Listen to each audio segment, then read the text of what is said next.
In this video, let me show you how to get kills in Kingshot. The first thing you need to get kills in Kingshot is troops. Start by training troops in your barracks or other appropriate buildings, depending on the type of units you want. Once you have enough troops ready, head over to the world map to find a target to raid. It's recommended to scout for weaker opponents.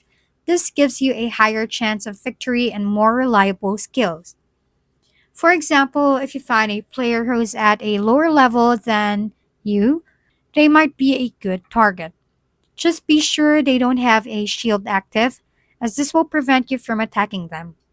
Before attacking, make sure to scout the target. After scouting, you can view their stat bonuses and suitable resources they hold.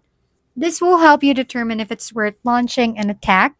If you're satisfied with the scouting results, return to their base, press attack, and begin deployment. If you win the battle, you'll receive kills which will reflect in your stars. That's how you can get kills in Kingshot by training troops, scouting carefully, and attacking strategic targets.